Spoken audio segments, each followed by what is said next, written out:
ရွေးချယ်လုပ်ကိုင်တော့မယ်ဆိုရင်ဒီအချက်လက်လေးတွေကိုတိထားဖို့မမေ့ပါနဲ့ရှင်စိတ်ဝင်စားရဆိုရင်ဒီဗီဒီယိုအဆုံးထိကြည့်တော့မမေ့နဲ့နော်အဲဒါကိုဒီမှာဒီကဗီဒီယိုဖိုင်ထဲမှာဆိုရင်တော့ဒါတို့ဒီစက်ပေါ်စပွားရေးကိုစိတ်ဝင်စားတဲ့သူတွေလည်းအရန်ကိုမှများတယ်ပေါ့နော်ဒါကြောင့်မို့ဒီကဗီဒီယိုဖိုင်လေးရိုက်ပေးတဲ့တိုင်းဖြစ်ပါတယ်အဲ့တဲမှာဆိုရင်ကိုကစီးပွားရေးကိုလုပ်ချင်တာပဲပတ်စံရစင်စောပဲများနေလို့မရဘူးပေါ့နော်ဒါကျမတို့ကုမ္ပဏီမှာဆိုရင်တော့ဝင်ငွေက6လမ်းတောင်မှပေးထားတာဖြစ်တဲ့အတွက်လူတွေကအရန်လောဘစိတ်နဲ့ဝင်လာတဲ့လူအရန်များတယ်အဲ့ကမှာဘာတွေဖြစ်သွားကြလဲဆိုရင်တော့ဒါကျမတို့အစပိုင်းမှာတော့အားတက်တရောလှုပ်ပြီးတော့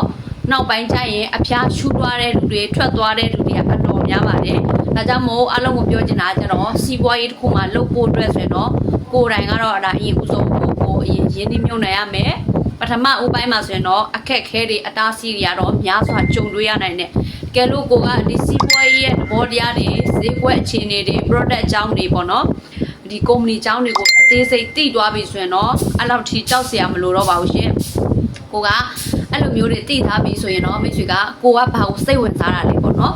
ဥမာဈေးရောက်တဲ့အပိုင်းကိုစိတ်ဝင်စားရလားဒါမှမဟုတ်စားသုံးလူရှာဖွေတဲ့အပိုင်းကိုပဲစိတ်ဝင်စားရလားဒါမှမဟုတ်လူတွေကိုဥဆောင်တဲ့အပိုင်းမှာပဲစိတ်ဝင်စားရလားပေါ့နော်ကိုကြိုက်တဲ့အပိုင်းကနေမိတ်ဆွေလောက်ကင်လို့ရလဲဖြစ်ပါတယ်အဓိကကတော့ခုနကပြောတဲ့အပိုင်း၃ပိုင်းပေါ့နော်ကုမ္ပဏီပစ္စည်းဈေးကွက်ဒီအပိုင်း၃ပိုင်းကိုတော့ကျမတို့ပိုင်နိုင်ရှိနေမှာရမယ်ဈေးကွက်ပေါ့နော်နောက်ဆုံးမှာဆိုရင်တော့ဈေးကွက်ရဲ့သဘောတရားဈေးကွက်ကိုအသေးချာနားလည်အောင်ကိုသဘောပေါက်အောင်ကိုတွက်ချက်တတ်ဖို့လေအရန်ကိုမှလိုအပ်တာလည်းဖြစ်ပါတယ်ရှင်ဒီလိုမျိုးဒီ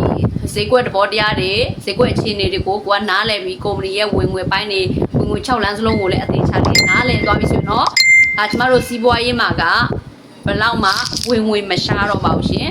ဒါကြောင့်မို့ကိုကစူးစမ်းမှုလေးတစ်ခုစိုက်ထုတ်လိုက်အောင်ပါပဲအဲ့လိုအခြေအနေမျိုးရောက်တယ်ဆိုရင်ဒါကြောင့်မို့